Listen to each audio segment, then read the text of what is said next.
ان کو پرکھنا ہوتا ہے عدلیہ نے. سوال ایک یہاں پہ آپ اس کے فارمیشن پہ جو اعتراض کر رہے ہیں پارلیمنٹ اوور سائٹ سے آپ اختلاف کرتے ہیں؟ نہیں ہونی جی چاہیے. بالکل میں اختلاف کرتا ہوں. اچھا we are not living in a world جہاں برطانیہ کی بات کرتے ہیں, جہاں رول آف لا کی بات کر رہے ہیں. آج میں آپ کے سامنے آج میں صاحب کا ایک چیز صاحب کے ساتھ بیٹھا ہوا تھا, تو وہ نا ایک بڑا زبردست محاورہ 1965 کا یہ کیس تھا کہ زہر کا تریاک جب پرشیا سے آئے گا, ایران سے آئے گا یا فارس سے آئے گا, اس وقت تک جو زہر جس کو کاٹا ہوگا سامنے وہ تو مر جائے گا. ٹھیک. یہاں جو بتانے والی بات ہے نا وہ ذرا سمجھنا ہے آپ. میں ذرا صرف ایک سوال, آپ نے شروع میں چونکہ آپ نے کہا پارلیمنٹ اوور سائٹ سے آپ اختلاف کرتے ہیں, بالکل اختلاف, یہ ایسا نہیں ہونا چاہیے. ٹھیک ہے, آپ نے کہا جی آئیڈیل سچویشن. نہیں, اس کی 3 وجہ میں بتا دوں آپ کو جلدی سے. اس کی بڑا سمپل سی بات بتا دوں نا. آپ برطانیہ میں تو رہ نہیں رہے, برطانیہ میں کہ جوڈیشری اور آپ پاکستانی جوڈیشری کا خدا ہمیں خوف کرنا چاہیے مقابلہ کرتے ہوئے. انڈیا کی جوڈیشری ہماری جوڈیشری سے بہت بہتر ہے. وہاں تو آپ امیجن کر لیں کہ وہاں کے جو ٹرائبونل کے ججز ہیں وہ اتنا معیار زبردست ہے. آپ نے تو بڑا شور ڈالا نا, یعنی پارلیمنٹ, اچھا پارلیمنٹ میں کوئی آپ میرا خیال ہے پی ایچ ڈی بیٹھے ہوں یا بہت وہ ایکسپرٹ بیٹھے ہوئے ہیں. کون لوگ بیٹھے ہوئے ہیں؟ کئی تو ایسے ہیں بیچارے فارمر. اچھی بات ہے فارمر کا ہونا, وہاں پر مزدور کو ہونا اچھی بات ہے. آپ کی اپنی جماعت کے لوگ جو بھی بیٹھے ہیں جی, میں تو اختلاف کرتا ہوں.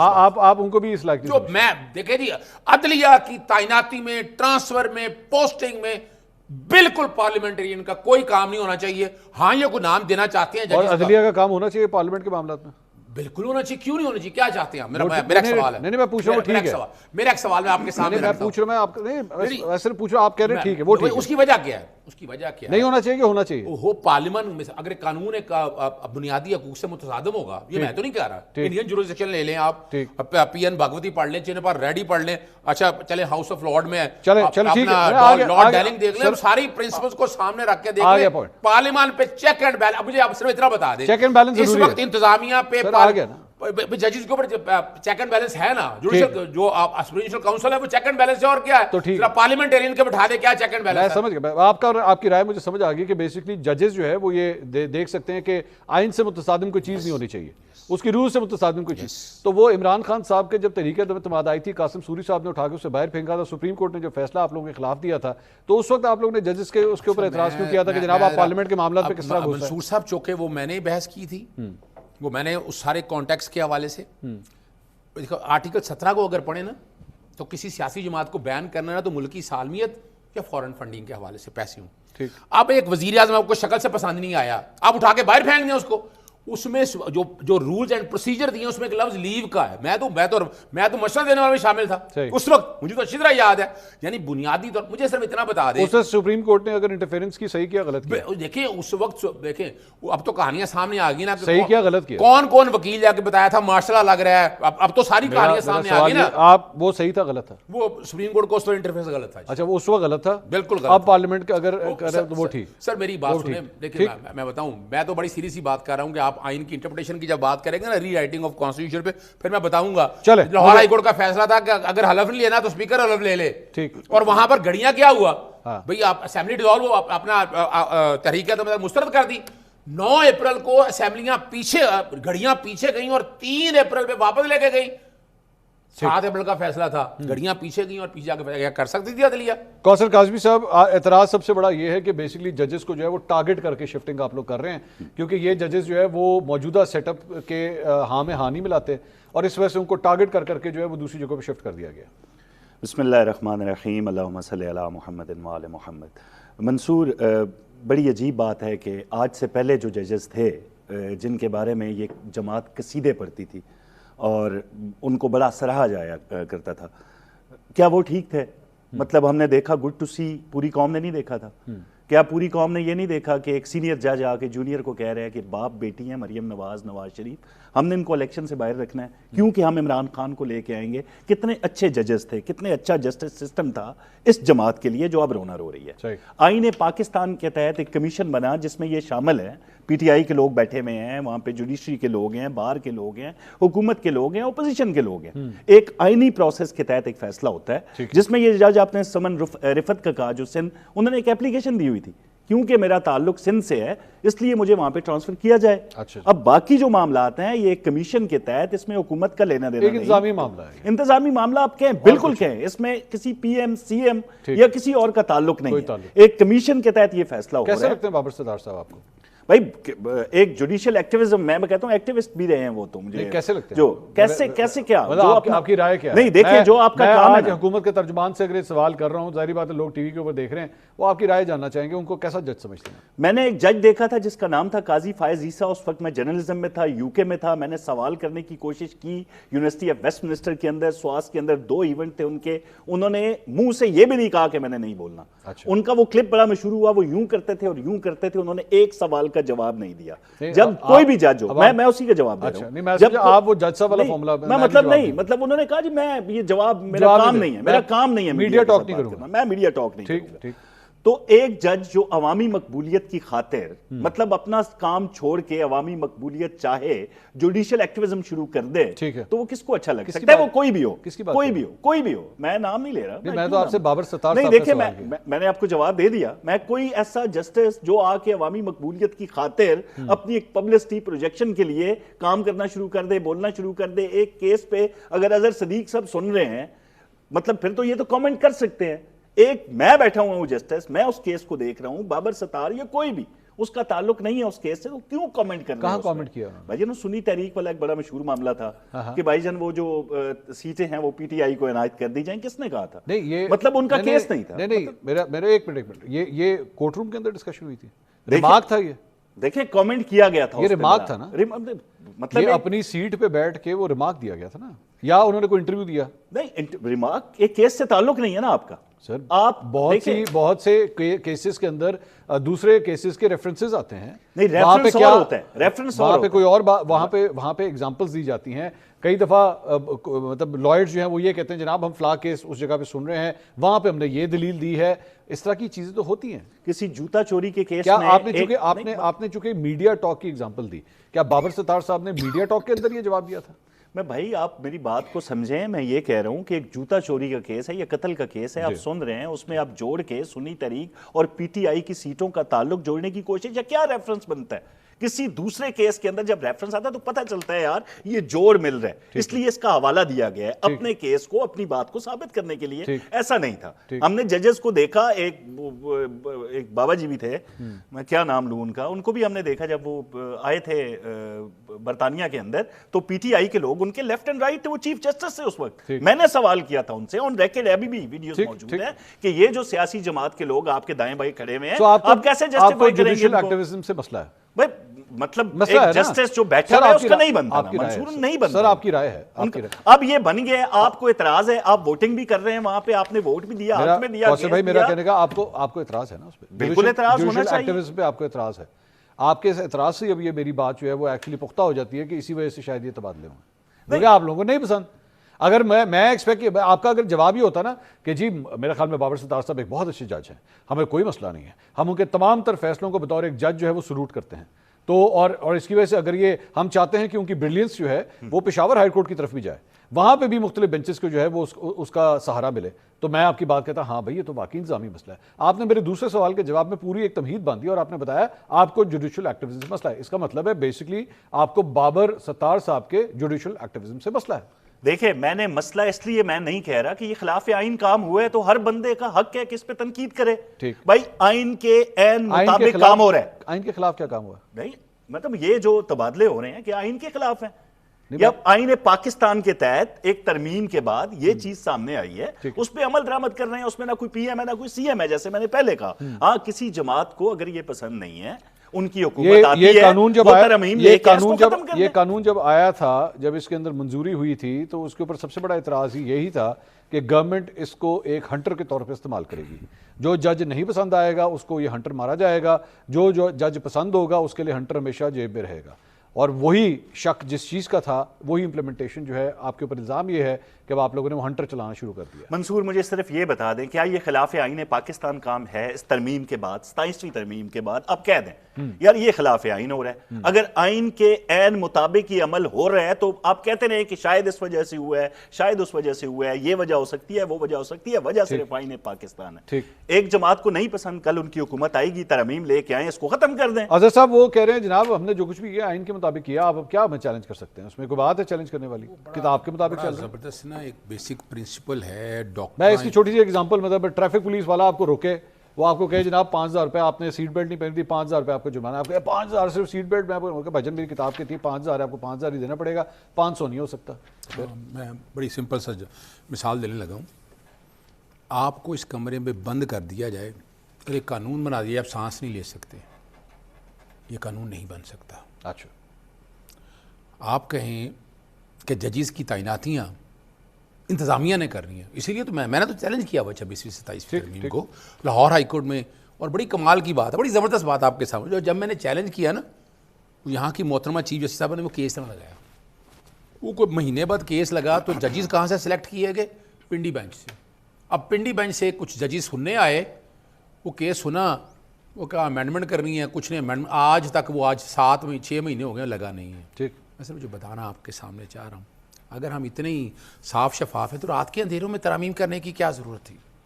یہ ترامیم ٹائمنگ سے مسئلہ نہیں سر, ٹائمنگ کا مسئلہ نہیں ہے. اب میں کیا کروں, ہم قانون کے طالب علم ہیں اور میں تاریخی طور پر آپ کے سامنے مجھے سمجھ نہیں آئی یہ رات کے وقت سے کیا مراد ہے؟ مطلب رات کے وقت پارلیمنٹ میں تو نہیں کہہ رہا, آپ کو یاد ہوگا اعظم مزید تارڑ آئے تھے 26ویں ترمیم کا پوچھا, انہوں نے کہا میرے پاس مسودہ آ جایا ہے. شیرین امان صاحب نے کہا, اس نے کہا میرے پاس مسودہ آیا ہے. میں تو ویسے حیران ہوں ایسے پارلیمنٹیرین کے, انہیں سیکھنا چاہیے تھا. جب 18ویں ترمیم ہوئی تھی نا تو اس وقت 9 مہینے لگے تھے. سول سوسائٹی آج تک آئیں مل کے کہتے ہیں شرم آنی چاہیے ان تمام پارلیمنٹ. بالکل سن لیں, پورا جملہ سن لیں, جن کے آئینی ترامیم جو ہے وہ پارلیمنٹ کے باہر سے ہیں, آئیں بیٹھ کے کہیں شرم آنی چاہیے. وہ بالکل شرم آنی چاہیے, شرم آنی چاہیے بالکل. میں تو دیکھیں نا اسی کے ساتھ اسی کے ساتھ یہ سیگمنٹ میں دیکھیں میں بند کر دیتے ہیں. میں اب آپ کے سامنے تاریخی باتیں رکھنا چاہتا ہوں. نہیں سر وہ سب پہ ہو گیا نا, میں ایک جماعت کی بات کر رہا ہوں نا سر, میں سب کی بات کر رہا ہوں, بات ختم. میں سب کی بات کر رہا ہوں. بہت شکریہ اظہر صدیق صاحب, کوثر قاسمی صاحب. ناظرین یہ گفتگو آپ نے سنی, یہاں پہ ایک بریک لیں گے. بریک کے بعد یہ تو سیاسی جنگ ہے, یہ تو چلتی رہے گی, اس نے نہیں رکنا. لیکن ایک اور جنگ جو کہ ایران اور امریکہ کے درمیان ہے وہ فی الحال سیز فائر میں ہے, لیکن رکی ابھی بھی نہیں ہے. وہ معاملہ کہاں تک پہنچا ہے اسے ڈسکس کرتے ہیں بریک کے بعد. ہمارے ساتھ رہیے.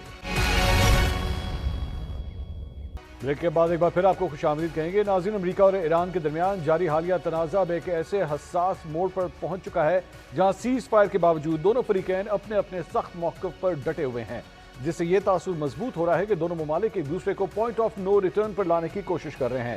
امریکی میڈیا کے مطابق صدر ٹرمپ نے قومی سلامتی کے حکام کے ساتھ ہونے والے حالیہ اجلاس میں ایران کی جانب سے پیش کی گئی اس تجویز کو قبول کرنے سے انکار کر دیا ہے, جس کے تحت تہران نے آبنہ ہرمز کو دوبارہ کھولنے اور جوہری پروگرام کے معاملے کو مؤخر کرنے کا عندیہ دیا تھا.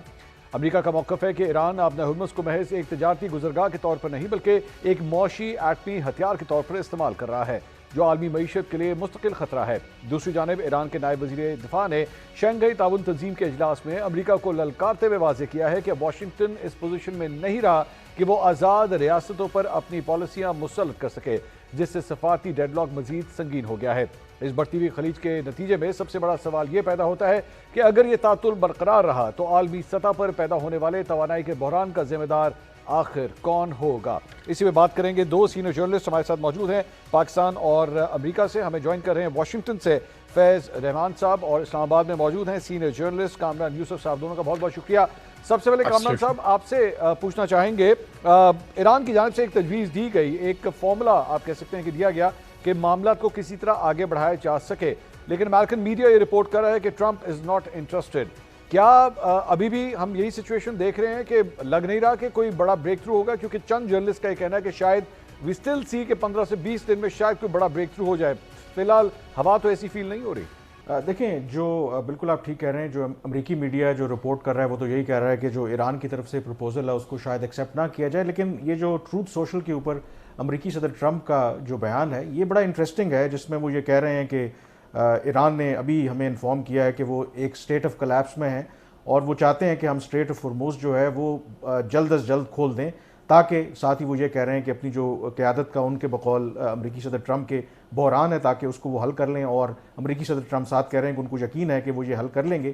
اب اس سٹیٹمنٹ کو اگر آپ دیکھیں تو اس میں انہوں نے یہ کنفرم کیا ہے کہ ایران جو ہے اس نے پروپوزل دیا ہے کہ اسٹریٹ آف ہرموز کا جو بلاکیڈ ہے وہ ختم کر دیں، تو شاید اس کے بدلے ایران اسٹریٹ آف ہرموز کو کھول بھی دے گا۔ لیکن امریکی صدر ٹرمپ نے یہاں پر یہ ان لائک ٹرمپ ہیں، یہ آؤٹ رائٹلی ریجیکٹ نہیں کیا اس کے پروپوزل کو۔ اف آئی انٹرپریٹ دس، اس میں تھوڑا سا روم انہوں نے چھوڑا ہے۔ کیا وہ یہ بالکل ایک تھوڑی سی نیوٹرل بات کر کے یہ کہنے کی کوشش کر رہے ہیں کہ ہو سکتا ہے کہ ایران نے ان سے ریکویسٹ کی ہے تو اس کو سپن کرتے ہوئے یہ کہہ دیں کہ ٹھیک ہے کیونکہ وہ کلیپس کر رہی تھی اسٹیٹ، تو میں نے فی الحال کے لیے نیول بلاکیڈ جو ہے اس کو لفٹ کر دیا ہے، اور وہ پھر جو ایک بڑا سٹمبلنگ بلاک ہے، ابھی تک براہ راست مذاکرات نہیں ہو رہے، تو ہو سکتا ہے کہ اس کی راہ ہموار ہو سکے۔ لیکن آبویسلی یہ میں صرف ایک تشریح کر رہا ہوں، انٹرپریٹ کر رہا ہوں، کیونکہ امریکی صدر ٹرمپ سے آپ کچھ بھی ایکسپیکٹ کر سکتے ہیں، بٹ اوور آل پچھلے 24 یا 48 گھنٹوں میں دیکھیں تو امریکی صدر ٹرمپ کے جو بیانات ہیں وہ ایران سے متعلق یا تو کم بات کر رہے ہیں، لیکن جو بات اگر انہوں نے کی بھی ہے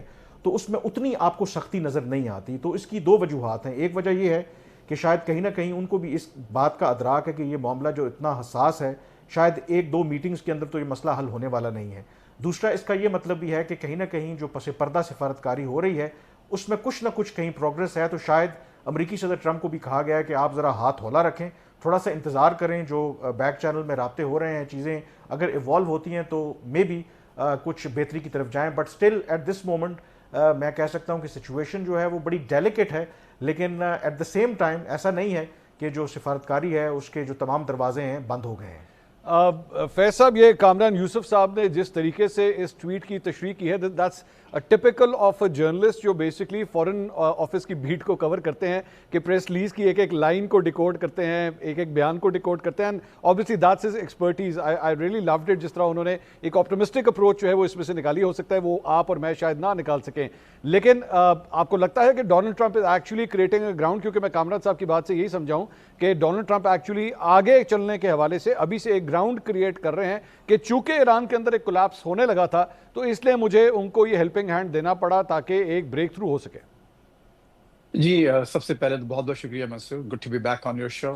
دیکھیے کامران نے میرا خیال ہے بہت ہی محتاط ایک تجزیہ کیا ہے اس ٹویٹ کا، اور جو انہوں نے پوائنٹس پیش کیے ہیں اس میں یقیناً وہ ممکنات میں سے شامل ہے، لیکن ان کا جو اس وقت جو پچھلے کئی دنوں سے جو ایک ٹرینڈ نظر آ رہا ہے آپ کے ٹرمپ صاحب کے بیانات کا، ٹویٹس کا، جو پریس کانفرنسز ہو رہی ہیں، جو اخباری نمائندوں سے وہ بات کر رہے ہیں، وہ لگتا یہ ہے کہ زیادہ تر باتیں پبلک کنزمپشن کے لیے یہاں کرتے ہیں وہ، اور اس وقت جو ان کا سب سے بڑا جو چیلنج ہے وہ خود امریکی عوام ہے، کیونکہ یہاں جو سچویشن ہے وہ بہت ہی ان کی سمجھیے کہ دگر گونج جسے کہتے ہیں، بہت ہی ڈائر سچویشن ہے، اس لیے کہ جو پاپولیرٹی ہے، پھر جو انہوں نے الیکشنز لوز کرنا شروع کر دی ہیں، آلریڈی کچھ اسٹیٹس میں یہاں پر معاملات جو ہیں بہت ہی زیادہ خراب ہیں ان کی پارٹی کے لیے، پھر ابھی مئی 1 کو ان کو واپس جانا ہے کانگریس میں موسٹ لائکلی اپروول لینے کے لیے، سینکشن کرانے کے لیے اس آپریشن کو، جس کو اب تک وار تسلیم کرنے کو تیار نہیں ہے، پھر مڈ ٹرمز ہیں، پھر شی کے ساتھ میٹنگ ہے، کئی چیزیں ایسی ہیں، ٹائم لائن ان کی بہت ٹائٹ اس پہ لیش پر ہے basically, if I can use that word. اچھا، اب مسئلہ یہ ہے کہ دیکھیے یہ جو بات ہے کہ کیا یہ کچھ ایک روم کریٹ کر رہے ہیں، اسپیس دے رہے ہیں، لیکن کل ہی یہاں پر یعنی منڈے کے دن مارکو روبیو نے جو ایک بڑا طویل انٹرویو دیا، اس میں انہوں نے بہت سی ایسی باتیں کی ہیں، اور ایک طرح سے آؤٹ رائٹ اس بات کو ریجیکٹ کیا ہے کہ ایران صرف ہرمز کھول کر معاملات کو نارملائز کر سکے گا۔ اچھا، اس کی وجہ یہ ہے، یہاں پر جو پنڈٹس ہیں ان کی تھنکنگ یہ ہے کہ خود ایڈمنسٹریشن کی جو مختلف باتیں سامنے آئی ہیں وہ یہ کہ وہ اگر صرف ہرمز اگر کھول دیا جائے تو ان کا کہنا یہ ہے تو وہ پھر وہ تو پری فیب 28 آپ پہنچ جائیں گے، یعنی جو فروری 28 سے پہلے جو حالات تھے، ہرمز کھلی ہوئی تھی اور باقاعدہ وہ ہر چیز ایک طرح سے اسٹیٹس کو تھا، ڈیڈ لاک تھا نیوکلیر ایشو پر، تو وہی ایرانینز چاہتے ہیں۔ تو یہ اس وقت ان کو تسلیم نہیں ہے۔ روبیو نے بالکل واضح طور پر کہا ہے کہ ٹھیک ہے ہرمز ضرور کھولیں، لیکن اس کے ساتھ ساتھ جو نیوکلیر ایشو ہے وہ ہمارا ایک اینکر ایشو ہے اس پورے کرائسس میں، اور جب تک کہ اس پر بات نہیں ہوگی ہم اس کو معاملات کو آگے نہیں بڑھائیں گے۔ اچھا، اب دیکھیے اس کو آپ کچھ ریجن میں کچھ چیزوں کو لنک کریں۔ اب جو اوپیک سے نکلنا ہے اس کا، یو اے ای کا، یہ بہت بڑا واقعہ ہے، اور آپ کو معلوم ہے کہ اب اس کا کا الائنمنٹ UAE کا الائنمنٹ کس طرف ہے اور کس کے اشارے پر یہ بات ہو سکتی ہے، کیونکہ ان کو جو ہے ایک اسپیئر کیپیسٹی ایک ریگولیٹر کے طور پر استعمال کیا جاتا تھا اوپیک میں، کہ اگر آپ کی پرائسز بڑھ رہی ہیں تو اس کو بڑھا دیں، پروڈکشن نیچے لے آئیں، ایک جو اس طرح کی جو پروسیس تھا. لیکن ان کا نکلنے کا مطلب یہ ہوا کہ اب وہ اپنے طور پر پروڈکشن بڑھا سکتے ہیں. ایران کے ساتھ اس وقت مسئلہ یہ ہے کہ اگر ایران کا بلاکیڈ، جو کہ یہاں بہت سے لوگ یہ بھی کہہ رہے ہیں کہ اتنا افیکٹو نہیں ہے، وہاں سے ابھی بھی بہت سے تقریباً جو جہاز ہیں، ٹینکرز ہیں، نکل رہے ہیں پورٹ سے، اور along پاکستان's انٹرنیشنل واٹرز اور انڈین نیشنل واٹر سے ہوتے ہوئے دنیا کے دوسرے پورٹس پر جا رہے ہیں، جو کہ امریکہ there is nothing the Americans can do about.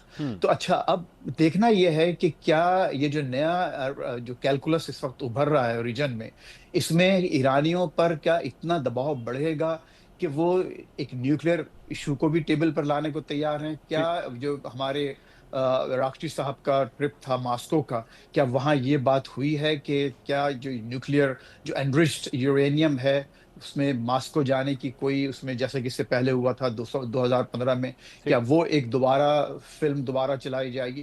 تو اس میں کئی ایسے کانٹورز ہیں جس کو آپ کو نظر آ رہے ہیں. لیکن مجھے یہ لگتا ہے، جیسے آپ نے انٹرو میں بہت اچھی بات کی تھی، کہ دیکھنا یہی ہے کہ کون کب پوائنٹ آف نو ریٹرن پر آتا ہے.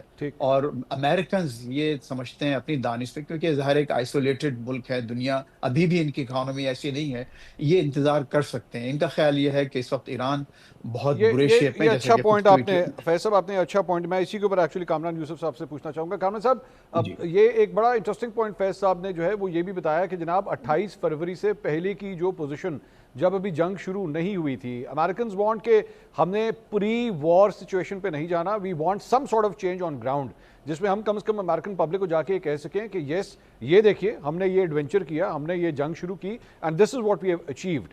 لیکن سب سے بڑا سوال یہ ہے، اکارڈنگ ٹو یور اسیسمنٹ، اس وقت امریکہ اور ایران دونوں میں سے زیادہ اسٹرانگ پوزیشن میں کون ہے؟ اگر وہ ٹیبل کے اوپر آ کے بیٹھتے بھی ہیں، آپ کے خیال میں اپنے بیانیے کے لحاظ سے، اپنی پوزیشن کے لحاظ سے، who has the edge؟ دیکھیں، اس میں جو سب سے امپورٹنٹ بات ہے، بالکل آپ ٹھیک کہہ رہے ہیں کہ جو بنیادی فرق ہے ایران اور امریکہ کی جو اپروچ ہے اس وقت، اگر مذاکرات کے ذریعے معاملات حل کرنے ہیں، ایران پروسیس کو سلو کرنا چاہتا ہے، وہ سٹیپ بائی سٹیپ جانا چاہتا ہے. جو انہوں نے پروپوزل بھی دیا، وہ کہتے ہیں کہ چلیں پہلے ہم جو اسٹریٹ آف ہرمز والا معاملہ طے کر لیتے ہیں، اور اس کے بعد پھر جو پہلے بھی نیوکلیئر کے اور باقی معاملات پہ بات چیت ہو رہی تھی وہ بات کر لیتے ہیں. امریکہ on the other hand all in one deal چاہتا ہے، کہتا ہے کہ ایک ہی پیکج ہو، اس میں تمام جو معاملات ہیں وہ اس میں آ جائیں.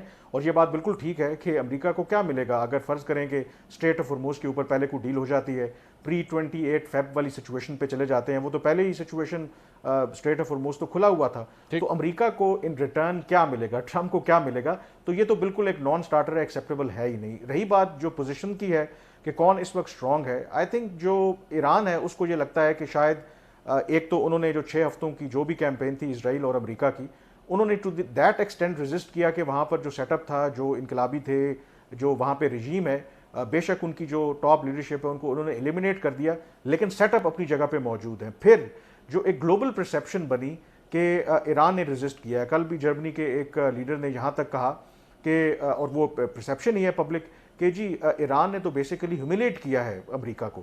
تو اس پرسیپشن کو اگر آپ سامنے رکھیں تو ظاہر ہے کہ ایران کا آپ کو پلڑا اس وقت بھاری لگتا ہے.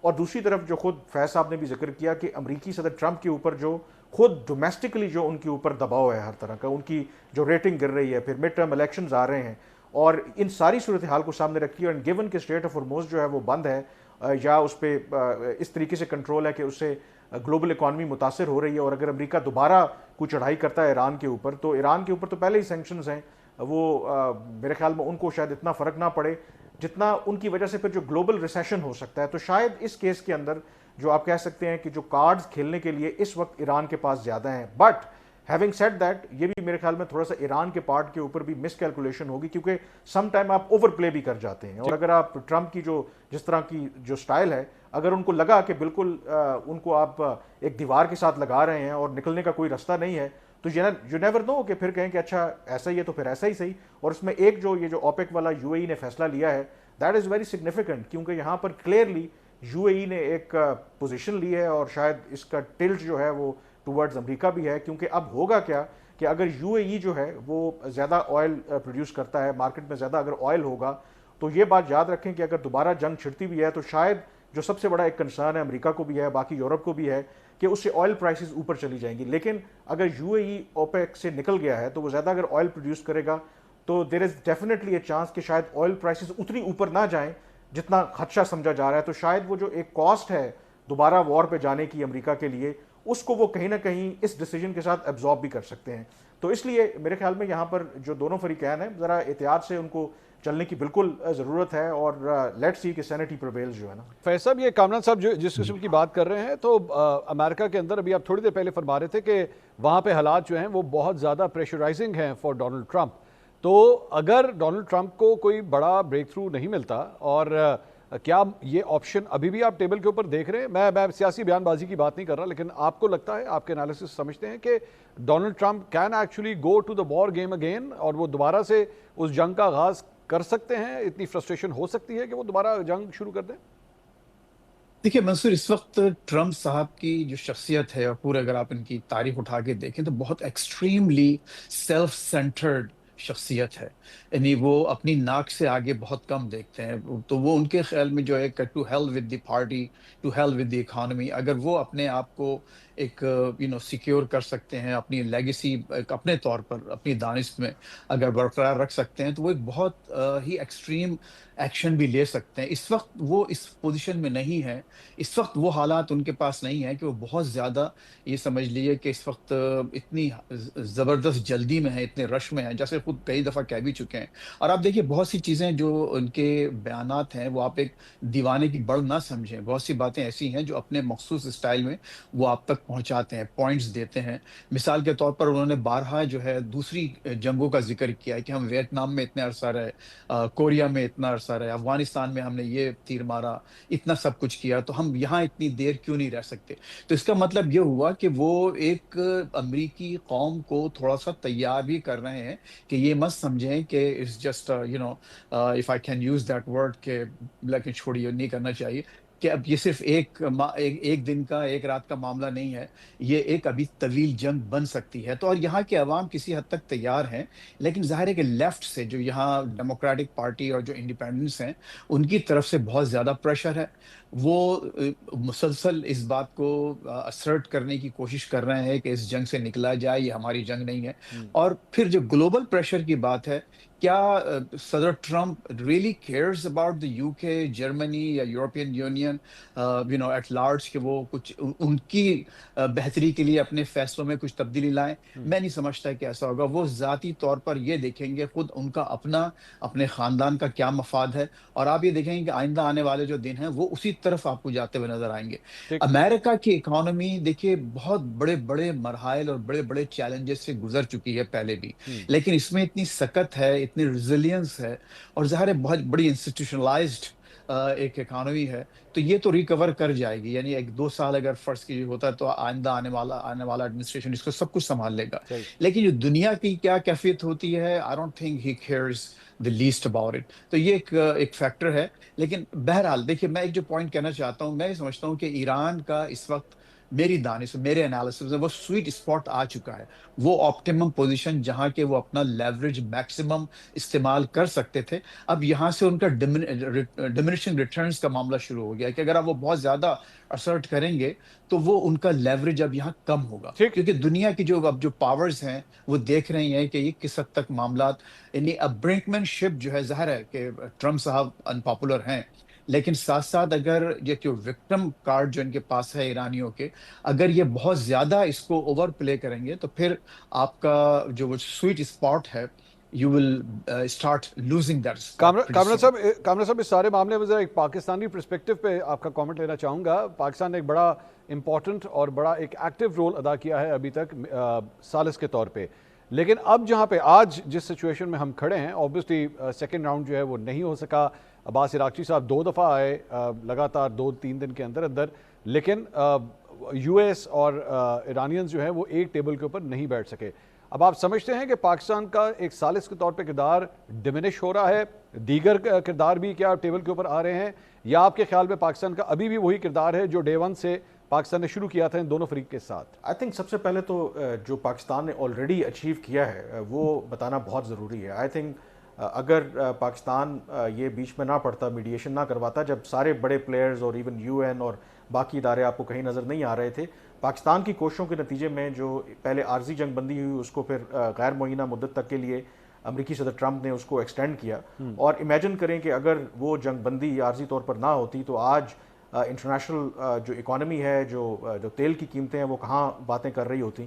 اور دوسرا جو پاکستان نے کارنامہ انجام دیا, بڑی اچیومنٹ ہے کہ پاکستان ہے سکسیسفلی کنونسڈ پریزیڈنٹ ٹرمپ کہ آپ اس کو indefinitely open ended cease fire رکھیں. اس کا نتیجہ کیا نکلا کہ دونوں فریقین کو ایک موقع ملا کہ ڈپلومیسی کے ذریعے معاملات کو حل کر سکیں وداؤٹ کہ ان کے اوپر ایک کوئی ڈیڈ لائن یا کوئی ٹائم لائن تلوار لٹک رہی ہو. تو یہاں تک تو پاکستان نے جو کام کیا ہے I think already full marks to them. اب یہاں سے جو معاملات ہیں آئی تھنک کیونکہ یہ معاملہ ایران اور امریکہ کی جنگ کا, اس سے پوری دنیا متاثر ہو رہی ہے اور اس میں بہت بڑے بڑے پلیئرز بھی انوالو ہیں. پاکستان کا ابھی بھی آئی تھنک ایک کلیدی کردار ہے, بٹ ڈیفینیٹلی آئی تھنک جو باقی پلیئرز, کیونکہ اب ان کو بھی لگ رہا ہے کہ اس کا جو نیگیٹو فال آؤٹ ہے وہ ان کو ملنا شروع ہو گیا, تو وہ اس میں انوالو ہو رہے ہیں. تو اور پاکستان کو اس پہ کوئی اعتراض بھی نہیں ہے کیونکہ جتنے جو پلیئرز اس میں انوالو ہوں گے, اور میرا جو اپنا بھی خیال ہے کہ الٹیمیٹلی اگر کوئی اگریمنٹ ہوتا ہے between Iran and the U S, اس میں جو سب سے امپورٹنٹ ہے کہ باقی جو پلیئرز ہیں ریجن کے, جو باقی بڑے پلیئرز ہیں, وہ گلف کنٹریز ہوں, رشیا ہو, چائنا ہو, even as a matter of fact Europe ہو, تو اس اگریمنٹ کے اندر اگر کوئی فائنل اگریمنٹ ہوتا ہے تو وہ تمام جو ریجن کے ممالک اینڈ بیونڈ ان کا جو پرسپیکٹو ہے وہ بھی ریفلیکٹ ہوگا. تو وائل اس وقت ظاہر ہے کہ جو مذاکرات کا دوسرا دور یہاں پر اگر نہیں ہوا تو تھوڑا سا اٹینشن پاکستان سے گئی ہے, but that does not mean کہ جو بیہائنڈ دا سین جو اس وقت بات چیت چل رہی ہے, کیونکہ پاکستان از دی اونلی چینل جو اس وقت جو ایران کی جو لیڈرشپ ہے, اور ایران کی وہ لیڈرشپ جہاں تک باقی ممالک کو اس طرح سے ایکسیس نہیں ہے, and then at the same time جو پاکستان کا وائٹ ہاؤس تک, امریکی صدر ٹرمپ تک جو ایکسیس ہے, جس طریقے سے وہ ان کی بات سنتے ہیں, آئی ڈونٹ تھنک سو کہ اینی ورلڈ لیڈر اس وقت کوئی بھی ملک جو ہے وہ اس پوزیشن میں ہے. تو آئی تھنک پاکستان کا جو رول ہے وہ بالکل کرٹیکل رہے گا. مے بی اس طرح سے آپ کو فی الحال ہیڈ لائنز میں نظر نہ آئے, لیکن پس پردہ پاکستان کا رول جو ہے وہ اسٹل امپورٹنٹ ہے. کامران یوسف صاحب, فیض رحمان صاحب, بہت بہت شکریہ آپ کے وقت کے لیے. ناظرین, دونوں سینئر جرنلسٹ کی گفتگو آپ نے سنی. گراؤنڈ ریالٹی کیا ہے یہ اس کا ایک منظر ہم نے آپ کے سامنے پیش کیا. پروگرام سے اب تک کے لیے اتنا ہی. کل آپ سے دوبارہ ملاقات ہوگی. اللہ حافظ.